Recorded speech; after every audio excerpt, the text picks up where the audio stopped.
right, well, thank you very much. It's a pleasure to be with you all.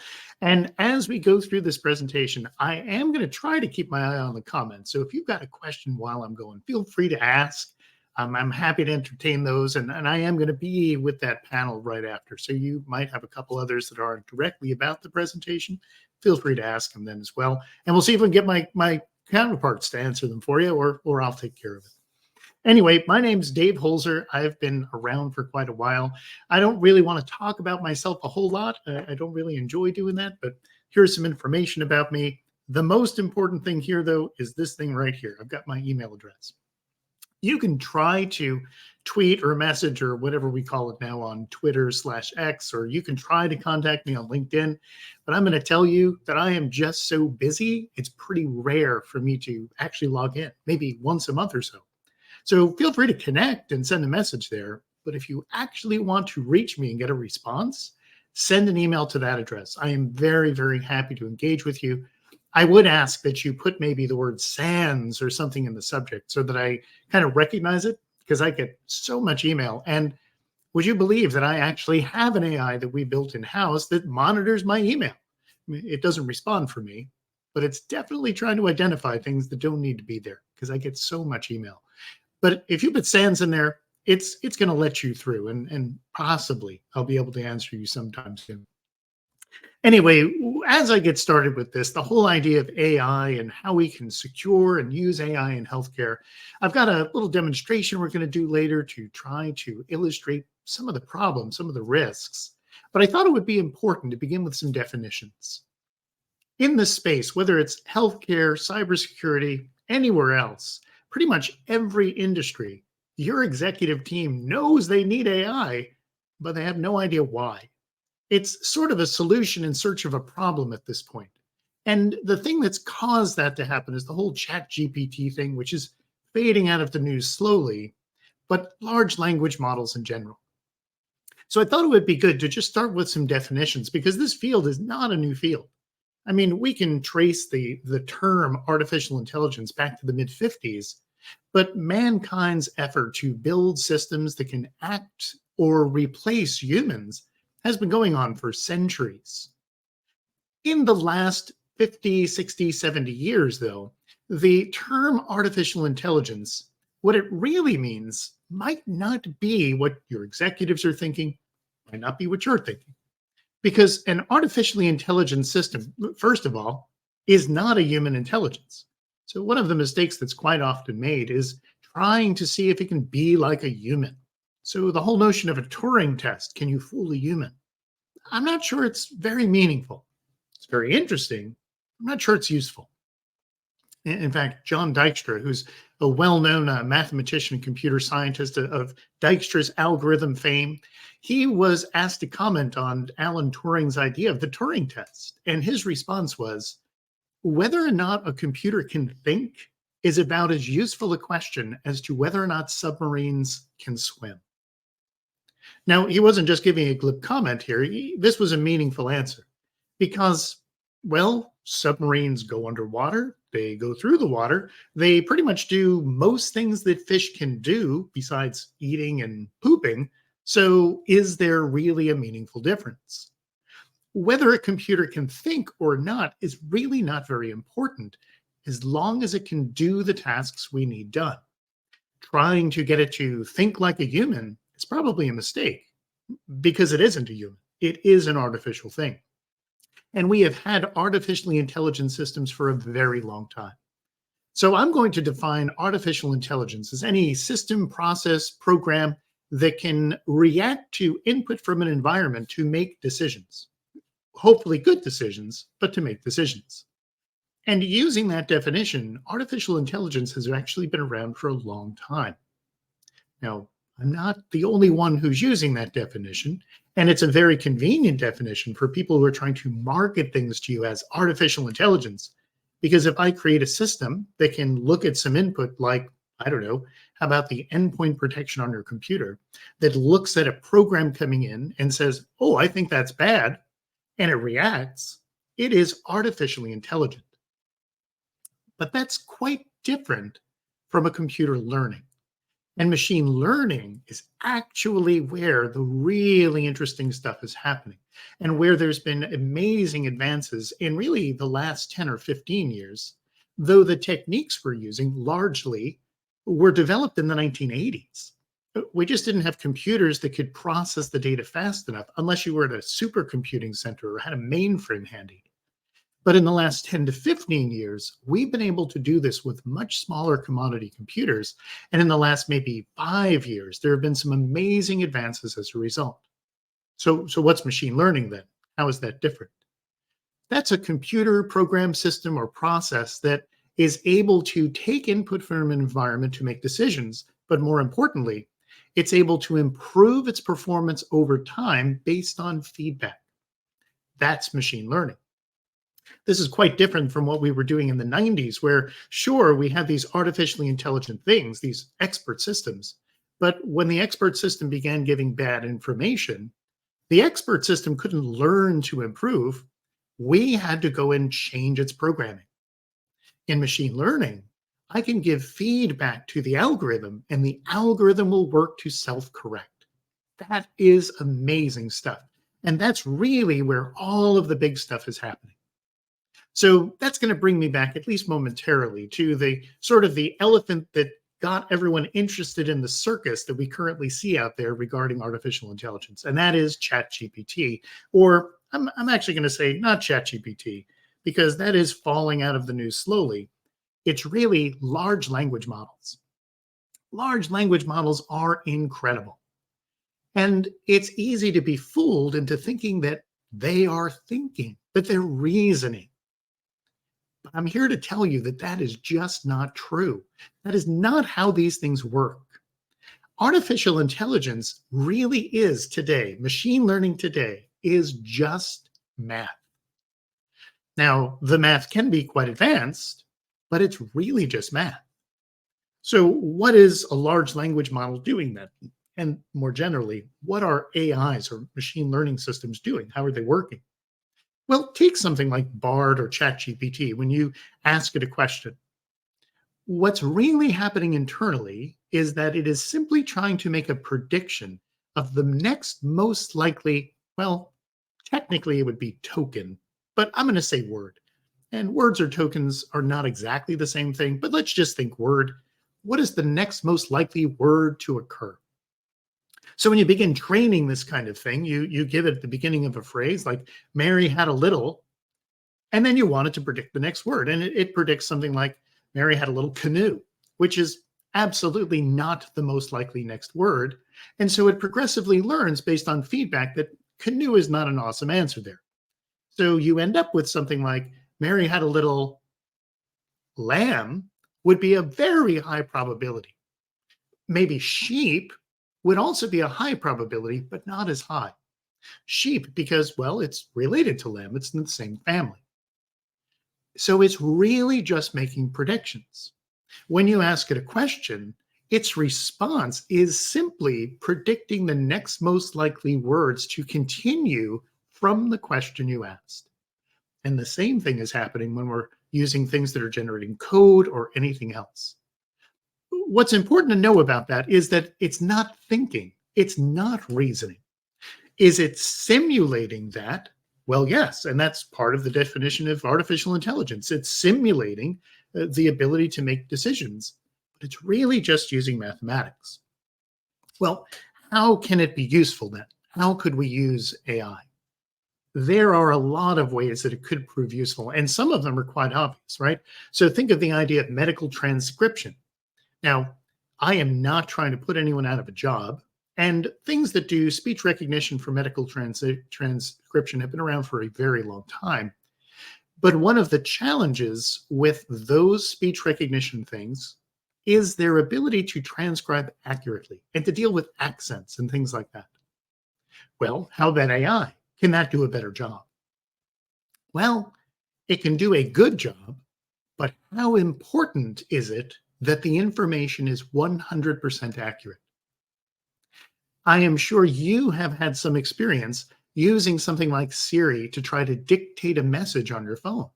And hopefully, hopefully, you're doing that dictation because you're driving and you're not looking at your screen because you're driving. And then you tell it to send the message. And later, you look at the message and realize that was not what you meant to say at all. Now, there is a measure of machine learning there and speech recognition. So there is AI happening in addition to traditional word completion, sentence completion things. But remember what I said, this is really just math. So even though a different algorithm is being used, it is simply making predictions of the next most likely word, or which word is this probably, because I couldn't really understand what you said. So it comes up with what might be a good fill-in. How important would it be in a medical transcription that it is exactly right? The amount of medication given, when the medication was given, what the diagnosis was. That becomes incredibly important. Other places that this can be really valuable, when we look at what's going on in healthcare. For instance, in the United Kingdom, there is a wonderful healthcare system, but a big problem is that unless you are acutely critical, you are likely going to be on a pretty long waiting list. So, is there something that can be done to speed up the ability to process results and make diagnoses? Absolutely.